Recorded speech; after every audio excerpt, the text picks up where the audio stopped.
तत्वज्ञान विषयावर त्यांचे अनेक लेख व ग्रंथ प्रकाशित आहेत. तसेच गेल्या 16 वर्षापासून विविध महाविद्यालयात अध्यापनाचा त्यांचा प्रदीर्घ असा अनुभव आहे. संत साहित्यावर अनेक व्याख्यान देखील देत असतात. आणि आपणही गेल्या 3 भागापासून त्यांचं संतांचे आत्मचरित्र या भागावर ऐकत आहोत. तरी मी त्यांना अशी विनंती करेन की त्यांनी आम्हाला पुढील मार्गदर्शन करावे. जय गुरुदेव.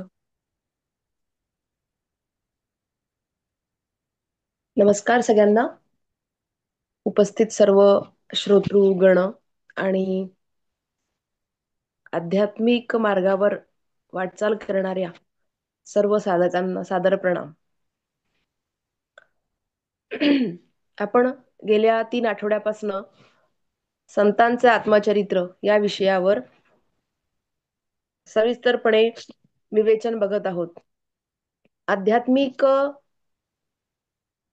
वाटचाल सुरू असताना पारमार्थिक ध्येयाकडे आपला जो प्रवास सुरू आहे तो होत असताना संतांचं आत्मचरित्र आपल्याला दीपस्तंभाप्रमाणे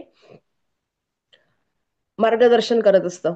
ज्याप्रमाणे अथांग असा असीम असा जो समुद्र आहे, त्या समुद्रामध्ये ज्या वेळेला आपण विहार करतो, मार्गक्रमण करतो, तो करत असताना त्या समुद्रामध्ये जे दिवे असतात, दीपस्तंभ असतात, ते तुम्हाला दिशादर्शक आणि मार्गक्रमण करण्यासाठी, वाटचाल करण्यासाठी हे पूरक ठरत असतात. तद्वतच संतांचे चरित्र किंवा संतांचा उपदेश, संतांचे ग्रंथ, संतांचं मार्गदर्शन, संतांचे शब्द, संतांचं जीवन हे आपल्याला दीपस्तंभाप्रमाणेच खूप विस्तृतपणे आणि खूप गंभीरतेने मार्गदर्शन करत असतं. तर आपण संतांचं आत्मचरित्र बघत असताना नेमकं संत म्हणजे काय आहे हे सविस्तरपणे आपण बघितलं. त्यानंतर संतांचं चरित्रामधला, त्या आत्मचरित्रामधला अध्यात्म जो प्राण आहे, प्रत्येक संत काय सांगत असतात, प्रत्येक संतांचा उपदेश काय सांगत असतो, तर त्यातला आपण मूळ जो आत्मा आहे, जो प्राण आहे, ते अध्यात्म आपण अध्यात्म म्हणजे काय हे श्रवण केलं. तर आजच्या भागामध्ये आपण विशेष करून आज खूप छान दिवस आहे. दिवाळीचा प्रारंभ आज होतो आहे. धनत्रयोदशी आज आहे. तर संतांच्या ग्रंथांमध्ये, संतांच्या तत्वज्ञानामध्ये, संतांनी जो उपदेश केलेला आहे त्यामध्ये दीपावलीचं काय महत्व आहे, दीपावली किंवा दिवाळी म्हणजे काय, दिवाळीविषयी संतांचं काय उद्बोधन संतांनी केलेलं आहे, दिवाळीचा नेमका अर्थ काय, याविषयी आपण आज श्रवण करणार आहोत. आपल्याला सर्वांना एक पार्श्वभूमी लक्षात आणून सगळ्यांना माहितीच आहे, पण ज्यांना माहिती नाही अशांसाठी आपण दीपावली किंवा दिवाळी म्हणजे काय याची सविस्तरपणे आपण त्याची पार्श्वभूमी लक्षात घेणार आहोत. तर आपण हा 5 दिवसांचा हा सण असा म्हणतो. तर नेमकं या दिवसाची सुरुवात जी आहे ती धनत्रयोदशीने होते. कोणी गोवत्स द्वादशी असं सुद्धा तिथून सुरुवात होते असं सुद्धा म्हणतात. पण हिंदू धर्माचा प्राण जो आहे तो सनातन धर्म आहे, सनातनत्व आहे. सनातनत्व म्हणजे कोणत्याही एका व्यक्तीने त्याची सुरुवात केलेली नाही आणि मनुष्यासाठी म्हणून जोपर्यंत या पृथ्वी तलावर विश्वामध्ये मनुष्याचं अस्तित्व आहे तेव्हापर्यंत त्याच्या जगण्यासाठी, त्याच्या जीवनाच्या परमप्राप्तव्यासाठी जो मार्ग श्रेयस्कर आहे ते म्हणजे सनातन. त्याचा अर्थ सनातन असा होतो. मग आता हे सनातन धर्म किंवा हिंदू धर्म यामध्ये निसर्गाला, प्रकृतीला अनन्यसाधारण महत्व आहे. म्हणजे ज्याप्रमाणे एखाद्या व्यक्तीचं पूजन आपण करतो, त्याच्या विचारांचं पूजन करतो, तद्वतच या सृष्टीमध्ये, या चराचरामध्ये जे जे काही आहे त्या सगळ्यांचं पूजनत्व प्राधान्याने मानलेला गेलेला आहे. आपण धनत्रयोदशी असं म्हणतो. मग कार्तिक कृष्ण त्रयोदशी म्हणजे धनत्रयोदशी. या दिवशीचं विशेषत्व काय आहे? तर या दिवशीचं विशेषत्व हे आहे की या दिवशी असं समजलं जातं की अ, धन्वंतरीचा आज समुद्रातून त्याचं उगम झालाय किंवा समुद्रातून त्याची निर्मिती झाली आहे. ज्या वेळेला समुद्र मंथन झालं, त्या समुद्र मंथनामध्ये दैत्य आणि दानव, दैत्य आणि देव यांच्यामध्ये ते समुद्र मंथन झालं. त्या दोघांनी मिळून त्या समुद्राचं मंथन केलं, तर त्याच्यामधनं 14 रत्न बाहेर पडली. ज्याप्रमाणे दह्याचं मंथन केल्यानंतर त्यातून नवनीत जसं बाहेर पडतं, तसं त्या समुद्राचं मंथन केल्यानंतर त्यातून 14 रत्न बाहेर पडलीत. ही 14 रत्न कोणती होती? तर त्यातनं निर्माण झालेलं पहिलं रत्न होतं हलाहल विष. दुसरं होतं कामधेनू, जी सर्व इच्छांची पूर्ती करणारी होती. तिसरी जी होती, एक सुंदर घोडा, पांढऱ्या रंगाचा घोडा, ज्याला उच्चैश्रवा असं त्याचं नाव होतं. नंतर ऐरावत हत्ती जो आहे तो निघाला. तो दिव्य हत्ती होता आणि त्याला 4 सुळे असे होते आणि तो इंद्राला प्राप्त झाला. नंतर जी कामधेनू होती ती ऋषींना प्राप्त झाली. उच्चैश्रवा जो घोडा होता तो सुद्धा इंद्राला मिळाला. ऐरावत हत्ती सुद्धा मिळाला. त्यानंतर कौस्तुभमणी जो आहे, अत्यंत तेजस्वी असा कौस्तुभमणी, तेजस्वी रत्न त्यातून बाहेर पडलं आणि ते विष्णूंनी स्वतःच्या गळ्यामध्ये धारण केलं. मग कल्पवृक्ष जो आहे तो सर्व इच्छांची पूर्ती करणारा असा कल्पवृक्ष स्वर्गामध्ये लावण्यात आला. सुंदर स्त्रिया त्यातनं बाहेर पडल्या, म्हणजे अप्सरा त्यातनं बाहेर पडल्या.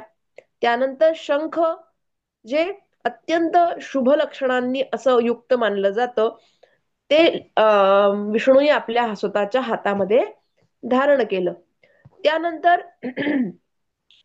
जे धनुष्य आहे ते इंद्राकडे न जाता देवांचं जे सर्व देव आहेत त्यांच्याकडे त्यांच्या साह्यासाठी त्या धनुष्याला ते धनुष्य प्रदान केलं. त्यानंतर त्यातनं चंद्राची निर्मिती झाली. त्यातून चंद्र निर्माण झाला आणि चंद्र सुद्धा शंकरांनी आपल्या मस्तकावर त्याला धारण केलं. त्यातून निघालेलं रत्न, नंतरचं रत्न होतं लक्ष्मी. आणि ती लक्ष्मी जी आहे त्या लक्ष्मीचा विवाह लक्ष्मीनी विष्णूसोबत विवाह केला. ही लक्ष्मी कोण? तर समृद्धी, सौंदर्य, ऐश्वर्य, सौख्य याची ती अधिष्ठात्री.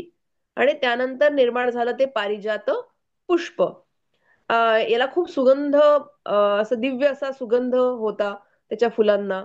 इंद्रादेवाच्या त्या नंदनवनामध्ये, स्वर्गामध्ये त्या पारिजात पुष्पाची रोपण झालं. नंतर वारुणी देवी जी आहे, ती वारुणी देवी सुद्धा त्यातनं निर्माण झाली आणि ती मद्य आणि त्याला काय म्हणू, एक भौतिक सुखाची ती अधिष्ठात्री देवी, ती असुरांना ती ती हवी होती, ती असुरांना मिळाली. त्यानंतर धन्वंतरी भगवान त्यातून निर्माण झाले.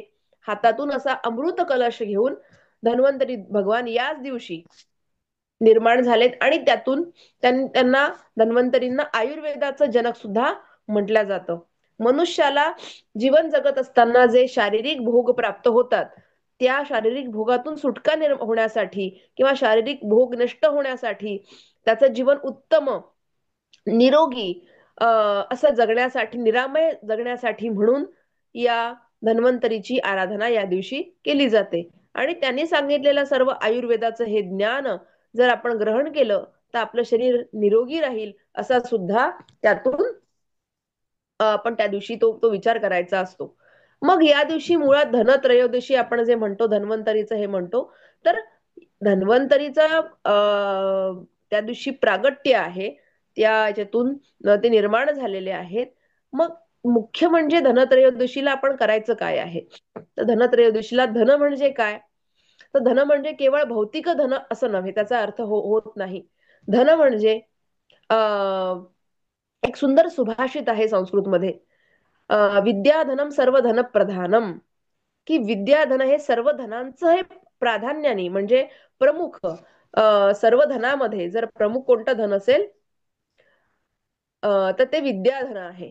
तर असं ते विद्याधन जे आहे, ते विद्याधन जे सर्व धनांमध्ये प्रतिष्ठित मानलं जातं, सर्व धनांमध्ये ज्याला खूप महत्व आहे, असं हे विद्याधन आहे. त्या विद्याधनाचं प्राप्ती सुद्धा या दिवशी करण्याचा प्रघात आहे. म्हणजे गुरूंकडनं आपण काही जे ज्ञान ग्रहण करायचं आहे, किंवा पूर्वी मौखिक ही पद्धती होती, श्रुती होती, त्यामुळे गुरूंच्या मुखातून आज संथा घेणं आणि त्याचं परत परत आवृत्ती करणं, असं आज विद्या किंवा विद्याधन हे गुरूंकडनं घेण्याचा आज प्रघात आहे.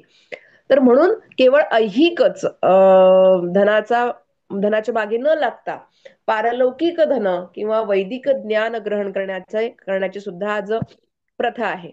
त्यासोबतच आज काय केलं जातं तर आज यम दीपदान केलं जातं. म्हणजे आपल्याकडे प्रत्येक सणाला दिव्यांचं महत्व आहेच. दिव किंवा दिवा तमसोमा ज्योतिर्गमय या श्रुतीप्रमाणे अंधाराकडून प्रकाशाकडे जाण्यासाठी म्हणून हा दिवा हा प्रतीक आहे. तर आज असं म्हणतात की आपल्या प्रत्येक दिशेला महत्व आहे. पूर्व, पश्चिम, उत्तर आणि दक्षिण तिन्ही दिशेला आपण या चारांपैकी तिन्ही दिशेला आपण दिवा प्रज्वलित करतो.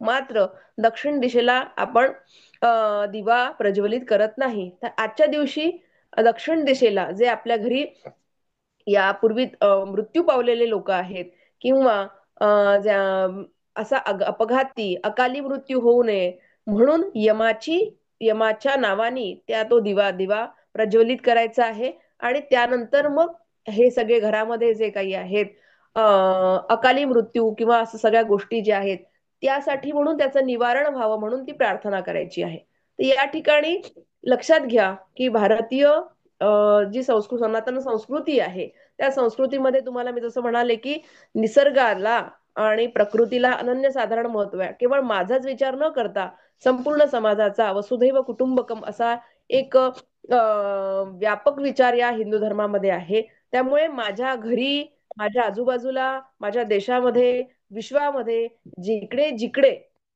म्हणून असं दारिद्र्य आहे, विचारांचं दारिद्र्य आहे, ऐहिक दारिद्र्य आहे, पारलौकिक दारिद्र्य आहे, ते सर्व नष्ट होऊन धनाचा वर्षाव होवो आणि सगळ्यांना आत्मिक धन प्राप्त होवो अशी कामना करून जे काही दुःख आहे, कष्ट आहे, मृतत्व आहे, ते सगळं दूर होऊन अमरत्वाकडे जाण्याचा संदेश हा धनत्रयोदशी आपल्याला देते. त्यानंतरचा दुसरा दिवस जो आहे तो नरक चतुर्दशी. तर आपण दीपावली असा जो शब्द प्रयोग करतो, आवली म्हणजे ओळ, आणि दिव्यांची ओळ, दिव्यांची रांग असं त्या शब्दाचा शब्दशः अर्थ होतो. मग नरक चतुर्दशीच्या दिवशी ज्यावेळेला नरकासुराचा वध केला, अनेक स्त्रिया त्या नरकासुराच्या त्या कारागृहामध्ये बंदिस्त होत्या. आणि त्या सर्व स्त्रियांना स्वामित्व देऊन, म्हणजे तुमचं स्वामी मी आहे, तुम्हाला मी आता माझ्या शरणागतीमध्ये घेतलेलं आहे. म्हणजे जसं म्हणू आपण की त्या सर्व स्त्रियांना पळून नेलं होतं नरकासुरानी आणि स्वतःच्या कारागृहामध्ये डांबून ठेवलं होतं. मग एका पुरुषाच्या दुसऱ्या पुरुषाकडे गेलेल्या स्त्रियांना कोण आपलंसं करणार? पण कृष्णाने त्यांना स्वामित्व प्रदान केलं आणि अभय दिलं की नाही, तुम्ही माझ्या आज संरक्षणाखाली आहात, तुम्हाला तुमच्या केसांनाही धक्का लागणार नाही. आणि म्हणून त्या सर्व स्त्रिया ज्या वेळेला नरकासुराचा वध करून त्या त्या सर्व स्त्रिया कृष्णाचं अभिनंदन करायला किंवा कृष्णाला ओवाळण्यासाठी म्हणून हातामध्ये दिवा घेऊन एका रांगेत उभे राहिल्या. त्या नरकासुराचा वध करून आल्यानंतर कृष्णाचं अभिनंदन करण्यासाठी, कृष्णाची दृष्ट काढण्यासाठी, कृष्णाला प्रणाम करण्यासाठी म्हणून त्या सगळ्या स्त्रिया एका रांगेत उभ्या राहिल्या. आणि ती एक दिव्यांची ओळ तयार झाली, दिव्यांची आवली तयार झाली, दिव्यांची रांग तयार झाली. म्हणून आपण दीपावली त्या दिवशी असं त्या ठिकाणी आपण नामाभिधान करतो. तर त्या नरकासुराच्या कथेमधनं आपल्याला शिकायचं काय आहे? तर मुख्य शिकायचं हे आहे की आपण आज संतांच्या आत्मचरित्र बघत असताना तोच श्लोक बघणार आहोत कृष्णाचा, अध्याय 4 वल्ल गीतेमधला, परित्राणाय साधूना. आणि त्याच्यावर कोणाचा आवाज येतोय? केलं, म्यूट केलं. हा म्यूट कराल. तर त्याच श्लोकावर अ, माऊलींनी जी ओवी रचलेली आहे भावार्थ दीपिकेमध्ये दिवाळी संदर्भातली, त्याचं आपण विवेचन बघणार. तर कृष्णाने ज्या वेळेला नरकासुराचा वध केला, तर मुख्य म्हणजे एक तर दुष्टावर नियंत्रण मिळवणं, दुष्टाचा संहार करणं. जर ते दुष्ट पण आपल्यामध्ये वाढत असेल, आपल्या समाजामध्ये वाढत असेल, तर तो नायनाट मुळापासून व्हायला पाहिजे, अशी प्रवृत्ती निर्माण होणं आज गरजेचं आहे. आणि त्यासोबतच हा नरकासूर जो आहे, प्रतिकात्मक जर आपण म्हणालो, तर हा आपल्यामध्ये जो नरकासूर आहे, आपल्यामध्ये अविवेकाचा जो असुर आहे, आपल्यामध्ये लालसेचा, आपल्यामध्ये आसक्तीचा जो असुर आहे, त्याला नष्ट करून आपल्यामध्ये जी दैवी संपत्ती आहे, आपल्यामध्ये जे जे काही धन आहे, आत्मिक धन आहे, त्याला त्याचं प्रागट्य होणं आज गरजेचं आहे. म्हणजे मग त्या दिवशी दुसरा अजून विचार हा आहे, सामाजिक विचार हा आहे, की ज्या स्त्रियांना समाजाने टाकून दिलेलं होतं, समाजाने वाळीत टाकलेलं होतं, त्यांना आपलंसं करून कृष्णाने एक प्रकारचा नवीन मापदंड, सामाजिक मापदंड त्या ठिकाणी निर्माण केलेला आहे. या नरक चतुर्दशीच्या दिवशी आपण अजून काय करतो, तर असं म्हणतात की ज्या वाईट गोष्टी आहेत, वाईट शक्ती आहेत, त्या वाईट शक्तींचा प्रतिकार करून आपल्यामध्ये सज्जनता, आपल्यामध्ये आपल्यामध्ये सत सत जो हे आहे, चांगल्या गोष्टी आहेत आपल्यामध्ये, त्याचं प्रागट्य व्हावं असा विचार करून सद्कामना करण्याचा हा दिवस आहे. त्यानंतर जो आहे लक्ष्मीपूजनाचा दिवस, या असं म्हणतात की या दिवशी अमावस्या आहे, आपण अमावस्या आहे खरं तर ती. अ, त्या दिवशी आपण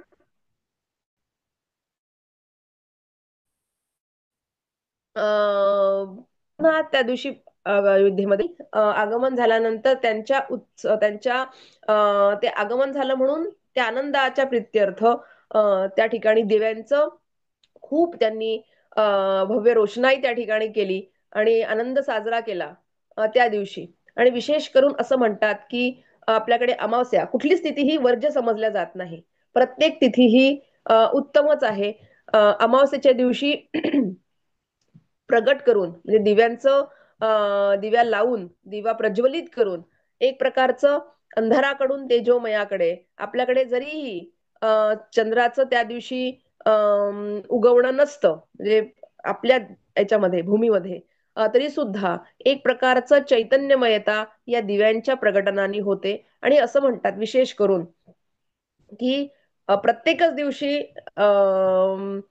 लक्ष्मीचं आगमन किंवा धनाचं प्रागट्य होत असतं. मी भौतिक आणि लौकिक आणि पारलौकिक असं दोन्हीही म्हणतीये. पण त्या दिवशी विशेष करून आपण त्याचं त्याचं पूजन करतो. तर या सगळ्यामध्ये लक्ष्मीपूजनाच्या दिवशी आपण जसं ती वही वगैरे असं म्हणतात ना, त्याचं पूजन करावं. तर त्या दिवशी एक अशा वेगळ्या वहीचे सुद्धा पूजन केलं जातं, की ज्याच्यामध्ये आपण दर वर्षी जी आध्यात्मिक साधना करणार आहोत, त्याचा चार्ट असायला पाहिजे. त्यासोबत मी कुठल्या दिवशी कोणत्या कोणत्या गोष्टी करणार आहे, कोणत्या कोणत्या गोष्टी, त्या गोष्टींचा त्याग मी करणार आहे, मी कोणते नवीन संकल्प त्या वर्षभरामध्ये करणार आहे, कोणत्या कोणत्या आध्यात्मिक धन माझ्यामध्ये जोडण्यासाठी प्रयत्न करणार आहे, माझ्या दिवसाचा आज नामस्मरणाचा कोणती संख्या आहे ती त्यात लिहून ठेवणार आहे, कोणते कोणते ग्रंथाचं मी सद्ग्रंथांचं वाचन करणार आहे ते त्यात लिहून ठेवणार आहे. तो हिशोब जो आहे वर्षभराचा, असं म्हणतात की त्यात वर्षभराचा आपण हिशोब लिहितो, लक्ष्मी पूजाच्या दिवशी जे पूजेच्या ठिकाणी मांडतो. तर मुळात तो तर झाला व्यवहाराचा हिशोब, ते वर्षभराने ते निघून जाणार आहे. पण मी जे हे माझ्या माझ्या वहीचं पूजन करणार आहे, त्या वहीच्या पूजा याच्यामध्ये मी सगळं हिशोब मांडणार आहे. तर त्याच्यामध्ये मी कोणत्या कोणत्या गोष्टी सोडणार आहे, कोणत्या कोणत्या गोष्टी मी धारण करणार आहे, स्वीकारणार आहे. त्यासोबतच मी माझा जो हिशोब आहे, मी कोणते ग्रंथ वाचणार, त्या ग्रंथामधल्या ज्या काही टिपण असतील, त्याला आपण नोट्स म्हणतो, त्या सगळ्या मी त्यात मांडून ठेवणार आहे. त्या महत्वाच्या उद्धरण त्या ठिकाणी लिहिणार आहे. आणि जे सद्ग्रंथांमधलं मला आवडलेलं आहे, ज्या याद्या आहेत, त्याची त्या ठिकाणी मी नोंद करणार आहे. इतकं सगळं करून ज्या वेळेला हे सगळं होतंय आणि मी किती दिवसातनं किती वाईट गोष्टींचा मी सामना करत होते किंवा माझ्यामध्ये होत्या, त्या हळूहळू माझ्यामधल्या कमी झाल्या, या सगळ्यांचं एक तारतम्यता आपण त्या ठिकाणी नमूद करणार आहे. असा सगळा हा माझ्या आध्यात्मिक प्रगतीचा हिशोब मांडणारी ही वही त्या दिवशी सुद्धा त्याचं आपण पूजन करायचं आहे. म्हणजे कारण की प्रत्येक दिवस जो आहे हा माझ्या जीवनातल्या आध्यात्मिक प्रगतीसाठी मला उपयोगी कसा आणता येईल याचा विनियोग, याची हिशोब, याची मांडणी त्याचे त्या ठिकाणी विचार करून लक्ष्मी पूजनाच्या दिवशी आपण ते करणार आहोत. ते करायला हवंय, करायला पाहिजे आणि अनेक लोक तसं करतात सुद्धा. आणि नंतरचा दिवस जो आहे, जो बलिप्रतिपदा, ज्या वेळेला वामन अवतार झालेला होता, वामन अवतारामध्ये वामनाने ज्या वेळेला 3.5 पावलं भूमी बलीला मागितली, तर बलीनी त्याचं अगदी ते दानशूरत्व सिद्ध करण्यासाठी म्हणून दानशूरत्व सिद्ध करण्यासाठी म्हणून त्यांनी ते दिलं, सगळं प्रदान भगवंताला अर्पण केलं. तर त्याच्या स्मरणार्थ किंवा त्याचं ते दानशीलता, दानशूरत्व, ते आपण आपल्यामध्ये कसं धारण करता येईल, आपल्यामध्ये कसं त्याचं प्रागट्य होईल याचा विचार करण्याचा तो दिवस आहे. भगवंतानी मागितलं आणि बलीनी कुठलाही मागचा पुढचा विचार न करता ते दिलं. तर थोडक्यात या ठिकाणी बली या ठिकाणी भाग्यवान याच्यासाठी आहे की त्यांनी जे दिलं ते सत्पात्री दिल्या गेलं. म्हणजे त्या अनवधानाने का होईना त्याच्याकडनं जे काही दिलं गेलं ते सत्पात्री दिल्या गेलं आणि त्याच्यामुळे तो अमर झाला. त्याचं त्याचं ते देणं जे आहे ते सत्कारणी लागलं. विशेष करून भगवंत हा इतका व्यापक आहे, 3.5 पावलामध्ये सुद्धा तो त्याच्याही पलीकडे पुरून उरणारा आहे, असा विचार करण्याचा तो दिवस आहे. आणि त्या दिवशी बलीचं जे दानशूरत्व आहे ते आपल्यामध्ये कसं निर्माण होईल, आपल्यामध्ये कसं प्रगट होईल. विशेष करून दान कशाचं करायचं आहे, तर दान आपलं शरीर, आपलं मन, आपला वेळ भगवंताच्या चरणी अर्पण करण्याचं दान त्या ठिकाणी करायचंय. तुकाराम महाराजांचा सुंदर अभंग आहे, सगळ्यांना तो माहिती आहे. हेची दान देगा देवा तुझा विसर न व्हावा. म्हणजे भगवंताला जेव्हा तुकाराम महाराज आळवणी करतात, तुकाराम महाराज शेवटी त्यांच्या जीवनाच्या म्हणजे अगदी आध्यात्मिक उन्नती झालेली आहे, भगवंताची प्रचिती आलेली आहे, अपरोक्षानुभूती आलेली आहे. अशा नंतर सुद्धा ज्या वेळेला समाधी अवस्थेतून ते बाहेर पडलेले आहेत, अशा अवस्थेमध्ये सुद्धा तुकाराम महाराज भगवंताकडे कोणती मागणी करतात, हेची दान देगा देवा तुझा विसर न व्हावा. असा विसर न पडण्याची, भगवंताच्या स्मरणामध्ये कायम राहण्याची, भगवंताच्याच विचारांमध्ये कायम राहण्याची त्यांनी जी मागणी केली आहे भगवंताकडे, जे दान मागितलेलं आहे तसा दान मागण्याचा आणि भगवंताला दान मागण्याचा आणि भगवंताला आपला वेळ दान करण्याचा हा दिवस आहे. त्या स्मरणार्थ आपण तो दिवस साजरा केला पाहिजे. ते स्मरण त्या दिवशी आपण ठेवलं पाहिजे. त्यानंतर जो आहे बीज, ज्याला आपण भाऊबीज असं वगैरे म्हणतो, तर निसर्गाचं मी तुम्हाला मगाशीच म्हणाले की सनातन धर्मामध्ये निसर्गाला आणि याला खूप महत्व आहे. तर चंद्र जो आहे, चंद्राचं पूजन त्या दिवशी केलं जातं. चंद्र जसं तुम्हाला मी मगाशी म्हणाले 14 रत्नामधलं एक रत्न आहे. लक्ष्मीचा बंधू तो आहे. नंतर आपण काय म्हणू त्याला, ज्यामुळे या समुद्राचं चलनवलन होतं किंवा या सृष्टीमध्ये जे काही औषधी गुणधर्मांचे वनस्पती आहेत, संपूर्ण वनस्पतीच त्याचं पोषण चंद्राद्वारे होतं. सूर्याद्वारे असं म्हणतो आपण की या सर्व संपूर्ण सृष्टी सूर्यावर अवलंबून आहे, अशी चंद्रावर सुद्धा ती तेवढ्याच यांनी अवलंबून आहे. औषधी वनस्पतींचं जे वनस्पतींमध्ये जे औषधी गुणधर्म आहे त्याचं वर्धन होणं आहे, त्याची वाढ होणं आहे, हे चंद्राच्या प्रकाशामुळे शक्य होतं. त्या चंद्राला बंधू मानायचं, चंद्राला एक प्रकारचं त्याच्यामध्ये बंधुभाव वाढवण्यासाठी, त्याचं एक शरणागती त्याच्यामुळे त्याच्या प्रती व्यक्त होण्यासाठी म्हणून त्या दिवशी चंद्राचं पूजन केलं जातं. तर अशा प्रकारे हे संपूर्ण 5 दिवस आपल्याला करायचं काय आहे, तर मी तुम्हाला त्याची पार्श्वभूमी, एक लौकिक पार्श्वभूमी सांगितली आणि त्याच्यामध्ये आपण कोणता विचार ते साजरा करण्यामागे ठेवायचा आहे.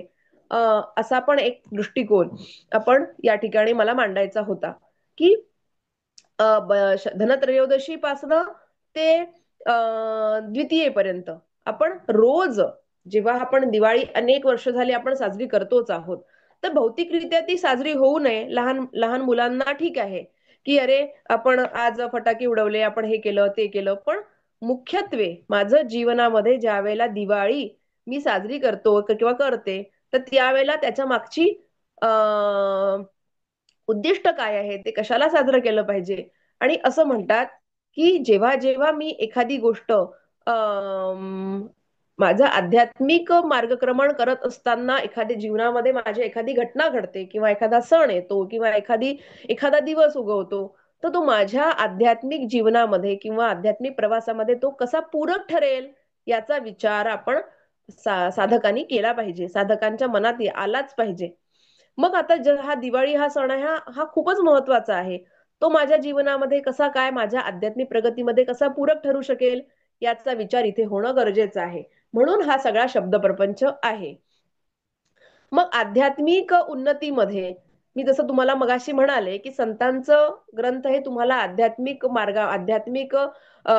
प्रवासामध्ये, पारमार्थिक प्रवासामध्ये मार्गदर्शक ठरत असतात.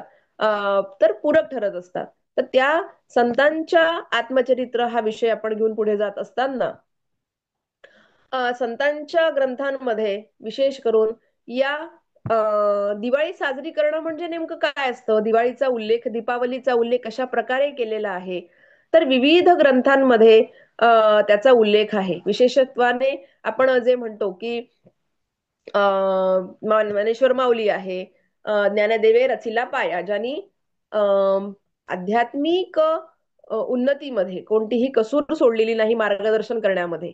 असे माशा माऊली आहेत, नंतर नामदेव आहेत, एकनाथ महाराज आहेत, रामदास स्वामी आहे. सगळ्यांनीच त्या दिवाळीविषयी जे व्यक्त झाले आहेत त्यांनी त्या ग्रंथांमध्ये दीपावलीविषयी, दिवाळी म्हणजे नेमकं काय आहे, दिवाळी साजरी करणं म्हणजे नेमकं काय असतं, दिवाळी कधी साजरी करावी, या सगळ्याविषयी सुंदर मार्गदर्शन त्या ठिकाणी केलेलं आहे.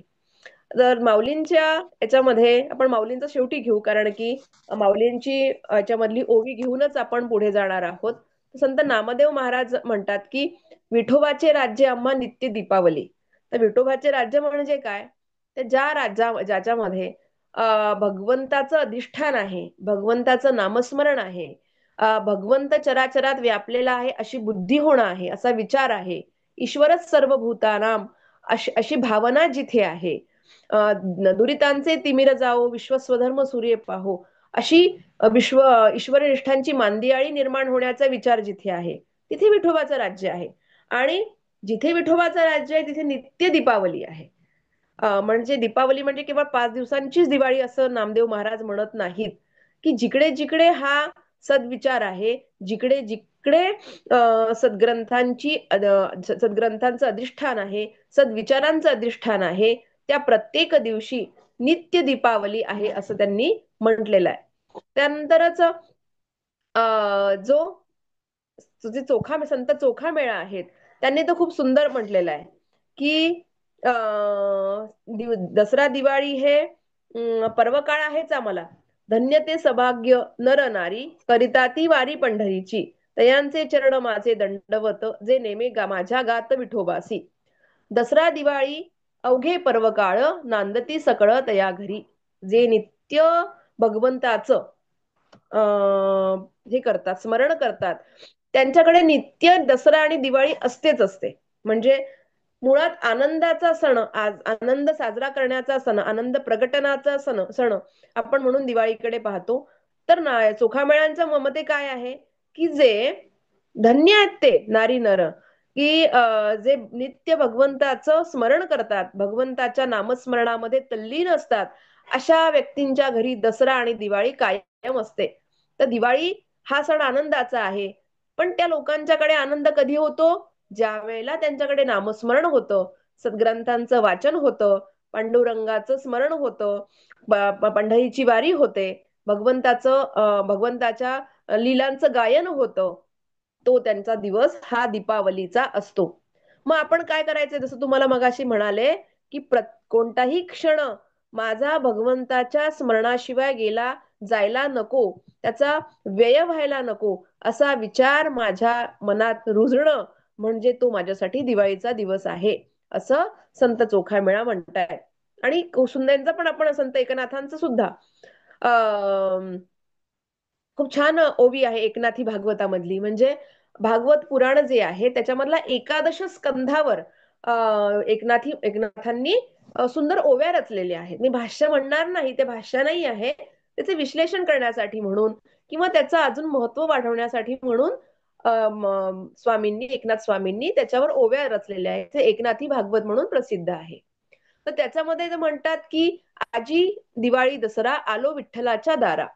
भगवंताच्या भगवंताच्या भक्तीमध्ये तल्लीन होण्यासाठी, भगवंताच्या भक्तीमध्ये ज्या दिवशी मी तल्लीन होतो, भगवंताचं स्मरण ज्या दिवशी माझं होतं, विठ्ठलाच्या दारी आलो आहे म्हणजे काय, तर विठ्ठलाच्या दारी आलो आहे म्हणजे विठ्ठलाचं स्मरण माझं होत आहे अशा दिवशी, तोच माझा दिवाळीचा दिवस आहे, दसऱ्याचा दिवस आहे, सणाचा दिवस आहे, असं एकनाथ महाराज म्हणतायत. तर कुठलाही संत तुम्ही जरी घेतले, तुकाराम महाराजांचा तर अभंग प्रसिद्धच आहे. साधू संत येती घरा तोची दिवाळी दसरा. साधू संत येती घरा म्हणजे काय, तर साधू संत आणि सज्जन यांच्या विचारांची रुजुवात, यांच्या विचारांची रोपण माझ्या जीवनामध्ये जेव्हा होते, त्यांच्या विचारांची, त्यांच्या ग्रंथांचं वाचन, पठण, मनन, चिंतन हे जेव्हा माझ्या आयुष्यामध्ये मी करायला लागते, तर खऱ्या अर्थाने आनंदाचा सुकाळ, प्रेमाचा सुकाळ माझ्यामध्ये, माझ्या जीवनामध्ये निर्माण होतो. मग जिथे जिथे प्रेम तिथे तिथे दिवाळी, जिथे जिथे आनंद तिथे तिथे दिवाळी, जिथे जिथे निरामयता त्या ठिकाणी दिवाळी. तर अशा प्रकारे दिवाळीच्या सणाच्या माध्यमातनं ती उपमा देऊन सर्व संतांनी आपल्या जीवनामध्ये दिवाळीचा आनंद व्यक्त केलेला आहे. परंतु तो आनंद कुठे आहे, ज्याला आपण भौतिक किंवा एक प्रकारच्या लौकिक सुखाचा एक सण असा तो म्हणतो, पण त्या ठिकाणी त्यांनी आध्यात्मिक त्याला वलय दिलेलं आहे, आध्यात्मिक त्याला चौकट प्रदान केलेली आहे की दिवाळी म्हणजे नेमकं काय. आणि मग सर्वात शेवटी आपण माऊलींचा एक अभंग त्या ठिकाणी ओव्या घेणार आहोत. भगवद्गीतेच्या 4थ्या अध्यायामध्ये त्यांनी परित्राणाय साधूनां विनाशाय च दुष्कृतां धर्मसंस्थापनार्थाय संभवामी युगे युगे, असं ज्यावेळेला माऊली या 4थ्या अध्यायाच्या श्लोकावर, 8व्या श्लोकावर ज्या वेळेला ओव्या रचतात, त्या ओव्या रचत असताना खूप सुंदर त्यांचं खरं तर भावार्थ दीपिका हा ग्रंथच मुळात अत्युत्तम ग्रंथ आहे. भगवद्गीता या सिद्धांत ग्रंथाचं विवेचन करण्यासाठी दृष्टांत ग्रंथ त्यांनी रचलेला आहे. प्रत्येक भगवद्गीतेतला सिद्धांत जो आहे, भगवद्गीतेतला जो प्रत्येक विचार जो आहे, तो विचार, त्याचं विश्लेषण, त्याची त्याचं विवेचन खूप छान पद्धतीने दृष्टांत देऊन, उदाहरणं देऊन माऊलींनी भावार्थ दीपिकेमध्ये केलेलं आहे. मग भगवद्गीतेतल्या 4थ्या अध्यायाचं 8व्या श्लोकाचं ज्या वेळेला विवेचन माऊली करतात, त्यावेळेला माऊलींनी खूप सुंदर पद्धतीने त्याचं विवेचन केलेलं आहे. तुम्हाला सर्वांना तर तो माहितीच आहे. श्लोक परित्राणाय साधूनां विनाशाय च दुष्कृतां धर्मसंस्थापनार्थाय संभवामी युगे युगे. तर त्याच्यावर विवेचन करत असताना माऊली काय म्हणतात, तर माऊली म्हणतात की ते वेळी आपुलेचिनी कैवारे मी साकारू होऊनी अवतरे, मग अज्ञानाचे अंधारे गिळून आली, अधर्माची अवघी तोडी दोषांची लिहिली फाडी, सज्जना करवी गुढी सुखाची उभवी, दैत्यांची कुळे नाशी साधूंचा मानू गिवशी, धर्मासी नीतीशी शेस भरी, मी अविवेकाची काजळी फेडूनी विवेक दीप उजळी, तै योगिया पाहे दिवाळी निरंतर. खूप सुंदर प्रकारे माऊली म्हणतात. माऊली काय म्हणता आहेत, भक्तांच्या कैवाराने देह धारण करून भगवंत अवतार घेतात आणि अवतार घेत असताना काय करतात, तर भगवंत काय म्हणतायत, भगवंताच्या शब्दामध्येच माऊलींनी ते सांगितलेलं आहे की मी अज्ञान दूर करतो आणि हा रूपी जो अंधकार आहे तो गिळून टाकतो. आणि अधर्माची मर्यादा सोडून, म्हणजे अधर्माची मर्यादा तोडून टाकतो. नंतर दोषयुक्त जे काही आहेत, दोषयुक्त जे जे काही सर्व आहे ते नष्ट करतो. आणि साधू कोण? म्हणजे परित्राणाय साधूनाम असं म्हटलेलं आहे. परित्राण म्हणजे काय? तर रक्षण करणं, सर्व बाजूंनी त्यांना आश्वस्त करणं, अभय देणं. मग साधूंचं सांगितलेलं आहे. साधू म्हणजे कोण?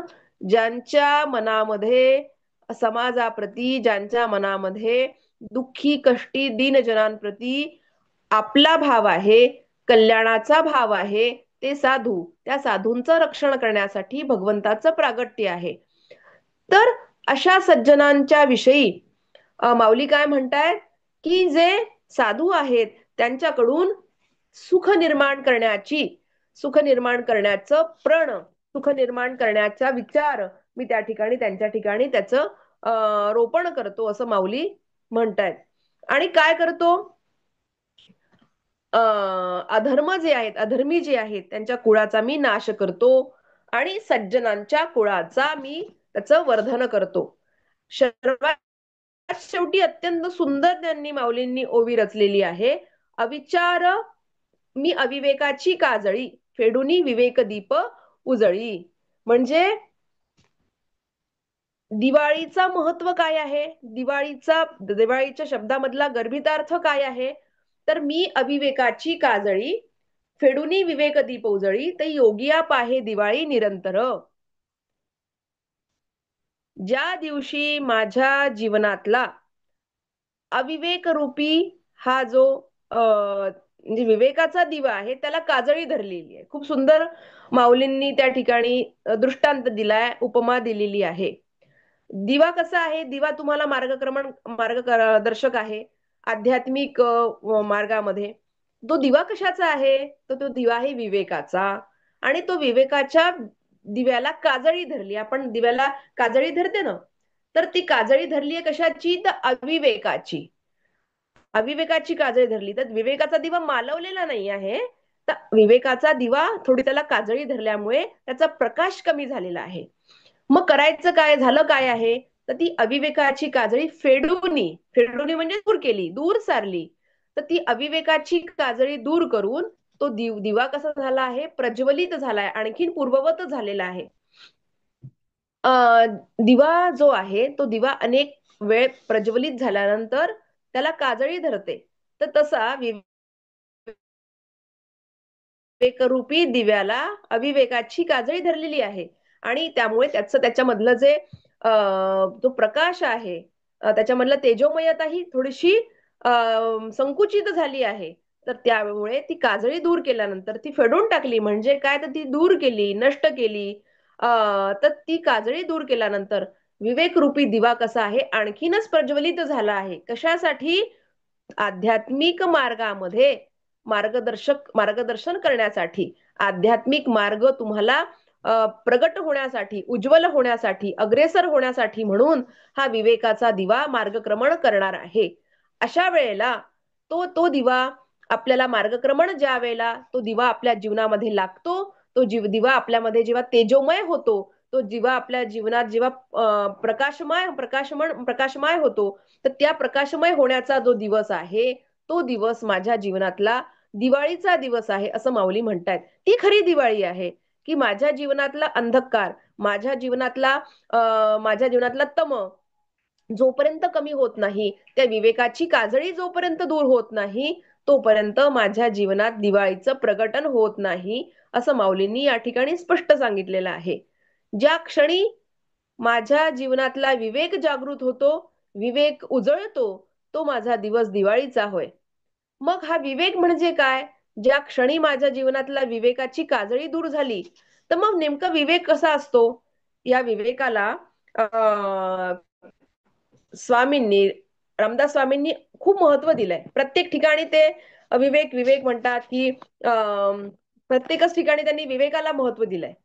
त्यांचे जे साहित्य आहे, मनाचे श्लोक असतील, त्यांचे अभंग असतील, किंवा जुना दासबोध असेल, नवीन दासबोध असेल, त्या सगळ्यांमध्ये त्यांनी विवेकाला मात्र खूप महत्व दिलं आहे. मनाचे श्लोक आहेत, तर यामध्ये त्यांनी विवेक विवेक म्हणत असताना मनाचे श्लोक तर खूपच सोप्या भाषेमध्ये त्यांनी त्या विवेकाचं महत्व वर्णिलेलं आहे. तर स्वामी काय म्हणतायत? तर स्वामी म्हणतायत, सदा सर्वदा प्रीती रामी धरावी, दुःखाची स्वये सांडी जीवी करावी, देहे दुःखते सुख मानित जावे, विवेके सदा सस्वरूपी भरावे. म्हणजे त्या एखाद्या साधकाचं दिनचर्या कशी असावी, साधकाची जीवनचर्या कशी असावी, आध्यात्मिक जीवनचर्या ती विवेकानी असावी, विवेकानी केलेली असावी. भगवंताचं प्रेम करायचं आहे, दुःखाला दूर सारायचं आहे. माझ्या जीवनात घडणाऱ्या घटनांना माझ्या आध्यात्मिक जीवनामध्ये पूरक समजायचं आहे. आणि विवेकाने मी सर्वांपासून दूर आहे, मी यापासून माझा मार्ग वेगळा आहे, याच्यामध्ये मी नाही आहे, हे माझ्या जीवनात घडणाऱ्या घटना ह्या स्वभाव धर्माप्रमाणे, निसर्गाच्या प्रकृतीच्या स्वभाव धर्माप्रमाणे घडणारच आहे, असा विचार होणं म्हणजे विवेक आहे, असं स्वामी त्या ठिकाणी म्हणतात. आणि अजून त्यांनी खूप छान एक त्या मनाच्या श्लोकामध्ये आणखीन एक श्लोक आहे. मनी मानसी दुःख आणू नको रे, मना सर्वथा शोक चिंता नको रे, विवेके देहबुद्धी सोडून द्यावी, विदेहीपणे मुक्तिभोगीत जावी. विवेके देहबुद्धी सोडून द्यावी म्हणजे काय? देहबुद्धी म्हणजे काय? मी देह आहे, माझ्या देहाभोवतीचा जो अहंकार आहे, मी कोणीतरी आहे, मी अमुक आहे, मी स्त्री आहे, मी पुरुष आहे, मी मी कुठल्या तरी पदावर आहे, मी कोणाचा तरी नातेवाईक आहे, माझं पद हे आहे, समाजामध्ये मला एवढा मान सन्मान आहे, ही सर्व देहबुद्धी आहे. देहाला धरून जे जे काही आहे ते सर्व देहबुद्धी आहे. देहबुद्धी आणि ती विवेकाने सोडायला सांगितलेली आहे. विवेकानी, विवेकानी म्हणजे काय? विच धातूपासून विवेक हा शब्द बनलेला आहे. तर विच धातूपासनं हा जेव्हा शब्द बनतो त्यावेळेला त्याला एक प्रकारचं एक वेगळं बौद्धिक वलय प्राप्त होतं. बौद्धिक वलय म्हणजे काय? तर जसं निरक्षीर विवेक असा शब्द आपण प्रयोग करतो. निरक्षीर विवेक म्हणजे काय? नीर म्हणजे पाणी, क्षीर म्हणजे दूध. ज्याप्रमाणे हंस दूध आणि पाणी एकत्र केल्यामधून जे एकत्र असतं दूध आणि पाणी, त्यामधला दुधाचं ग्रहण करतो. जेव्हा दुधाचं ग्रहण तो करतो त्यावेळेला पाणी आपोआप त्या ठिकाणी शिल्लक राहतं.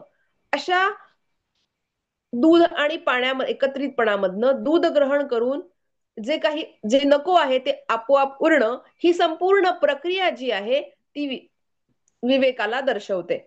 विवेक या क्रियेला दर्शवते. तर तसं या संपूर्ण सृष्टीमध्ये अ जे आत्मतत्व आहे आणि जे अनात्मतत्व आहे. आत्मतत्व म्हणजे काय?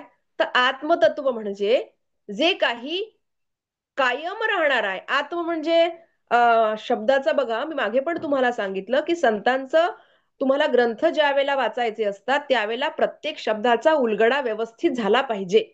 मला असं वाटतं, मी असं असं ऐकलेलं आहे, अशापेक्षाही त्या मूळ शब्दाच्या मुळाशी ज्या वेळेला जातो, व्युत्पत्तीपाशी आपण जातो, तेव्हा तो शब्द व्यवस्थित प्रतित्या प्रगट होतो.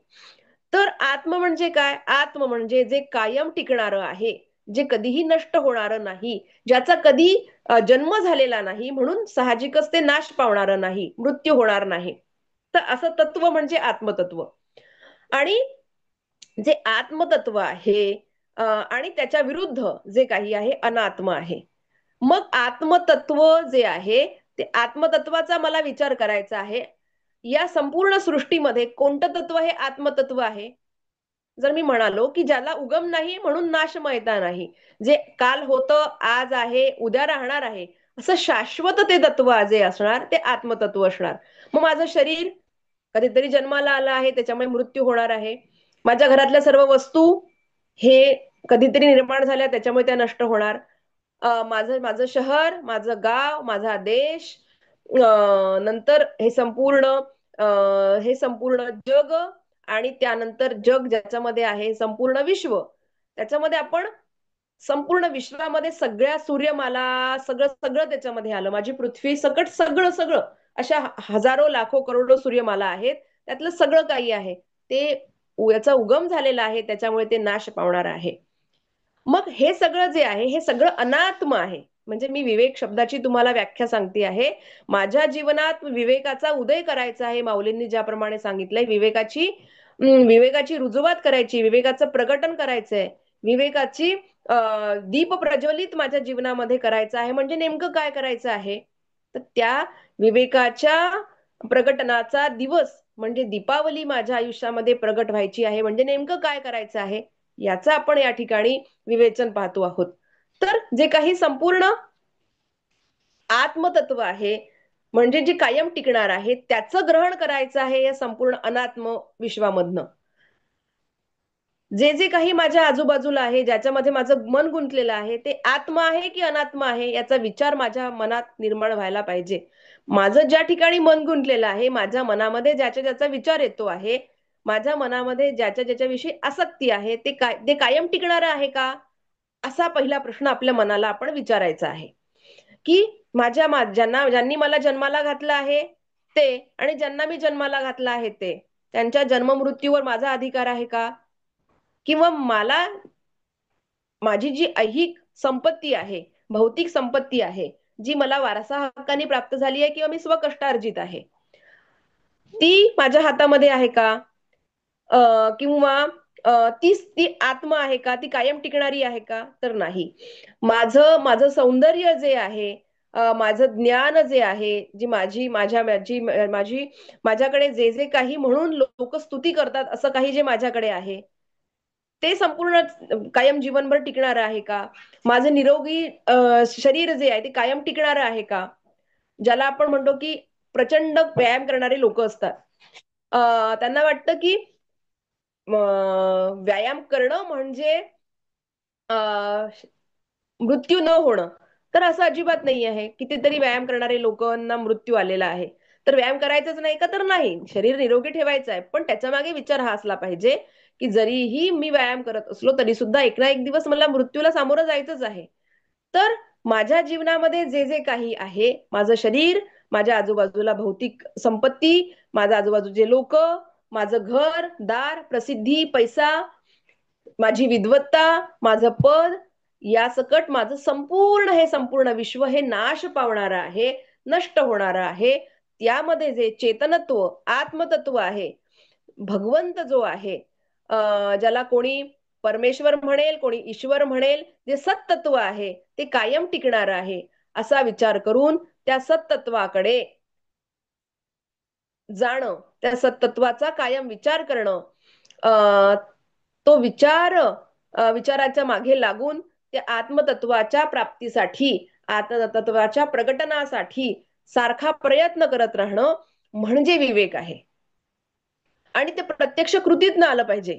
म्हणजे जसं तुम्ही म्हणूया आपण, की जसं तो निरक्षीर विवेक आपण शब्दप्रयोग बघितला, की तो प्रत्यक्षपणे दूध ग्रहण करतो आणि मग आपोआप पाणी उरतं.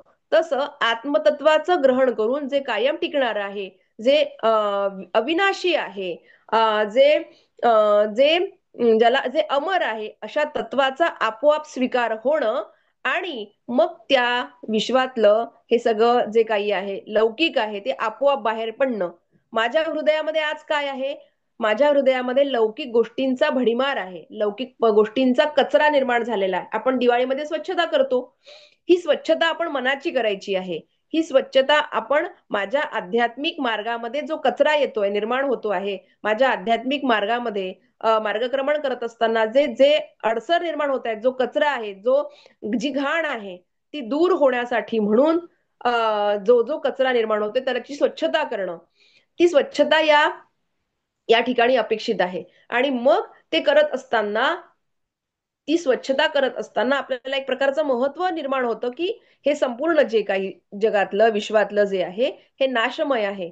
पण भगवंत, पांडुरंग, ज्याला वेगवेगळ्या नावांनी संतांनी संबोधित केलेला आहे.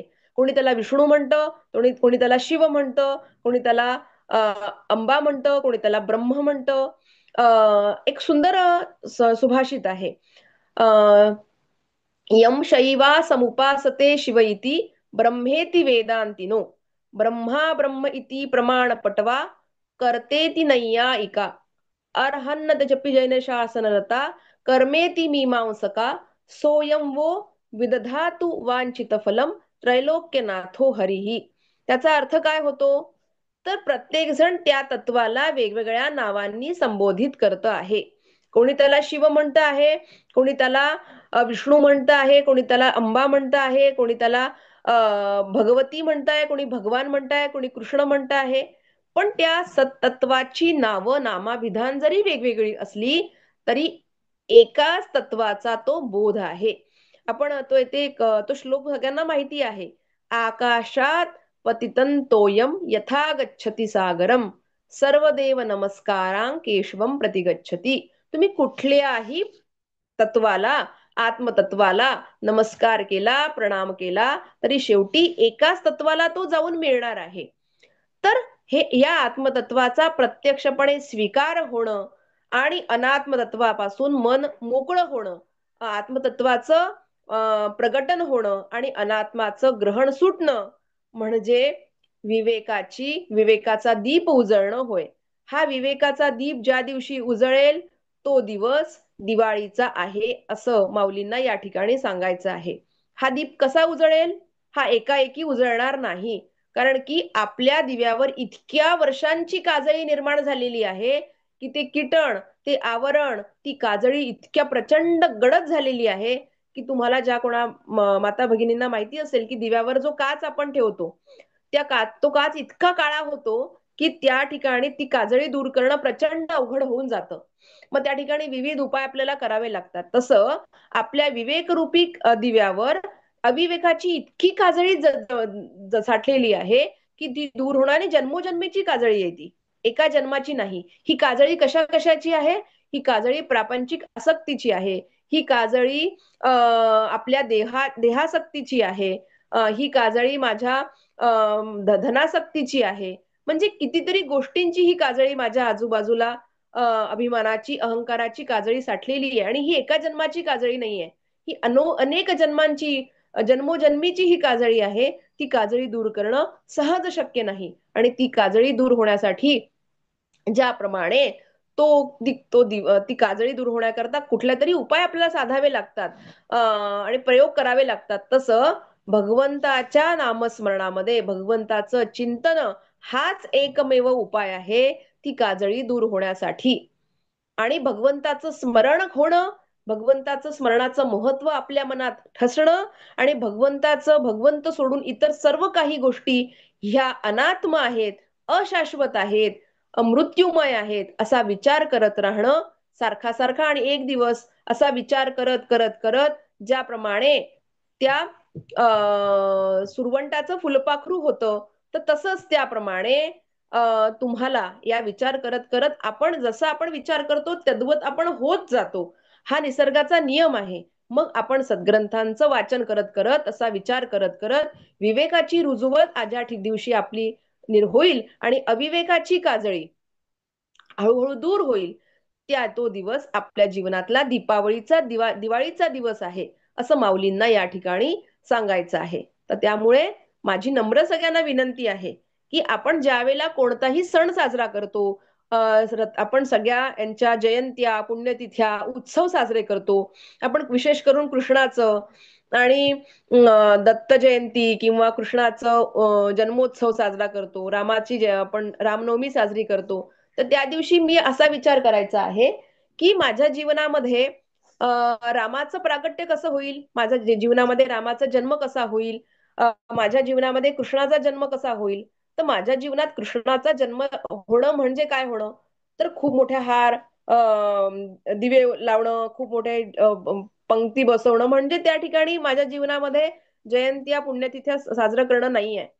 तर माझ्या जीवनामध्ये आध्यात्मिक विचारांची ज्या दिवशी प्रगटन होईल, त्याचं महत्व त्याच्यावर मी चालू लागेल, त्या दिवशी माझ्या जीवनात कृष्ण तत्वाचं ज्या दिवशी माझ्या मनामध्ये ठसेल, रामतत्वाचं माझ्या जीवनात महत्व ठसेल, त्या दिवशी माझ्या आयुष्यातला तो संधिकाल आहे. म्हणजे कृष्णाचा जन्म आपण रात्री 12 वाजता समजतोय, हे सगळे संधिकाल आहेत. 12-6 दत्ताचा जन्म आपण संध्याकाळी 6ला म्हणजे आहे असं म्हणतो. तर तो काय आहे, तर तो संधिकाल आहे. त्या दिवशी नृसिंह जयंती आपण साजरी करतो. तर प्रगटन कशासाठी आहे, भगवंतासाठी भगवंत जो आहे भक्तांसाठी प्रगटतो. तर अशा वेळेला भक्तासाठी प्रगटतो म्हणजे काय? भक्त आधी होणं गरजेचं आहे आणि भक्तासाठी भगवंताचं प्रागट्य आहे.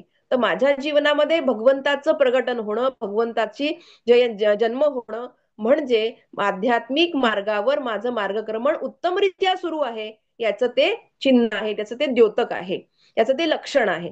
तर म्हणून कुठल्याही गोष्टीला आपण एक प्रकारचं भौतिकता न देता त्याच्या भोवतीचं आध्यात्मिक वलय तपासणं, त्याच्या भोवतीचं एक प्रकारची त्याची सीमा वाढवणं, त्याचे संकेतात्मक लक्षणात्मक विचार करणं खूप गरजेचं आहे. जोपर्यंत विचार नाही तोपर्यंत आपली आध्यात्मिक उन्नती नाही. जोपर्यंत विवेक नाही तोपर्यंत आध्यात्मिक मार्गावर आपलं मार्गक्रमण नाही. त्यामुळे प्रत्येक गोष्ट ही विवेकाने करायची आहे, विचारांनी करायची आहे.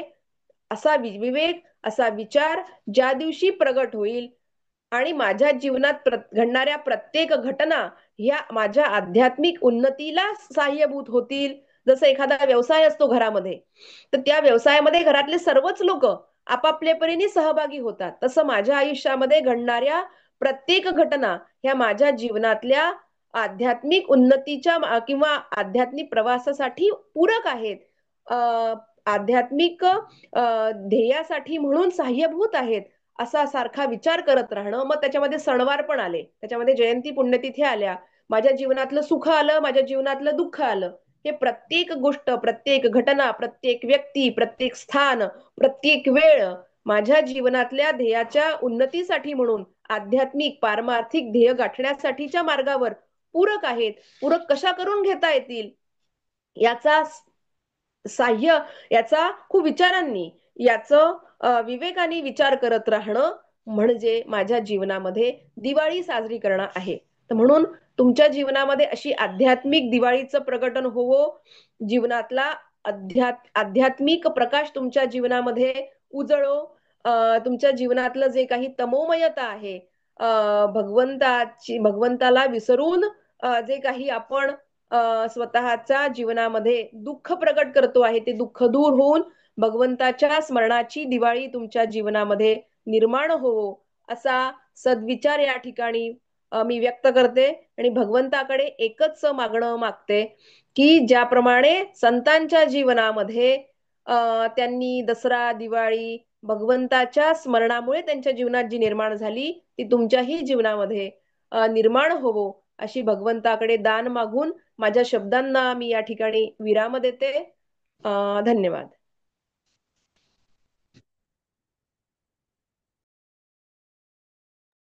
धन्यवाद.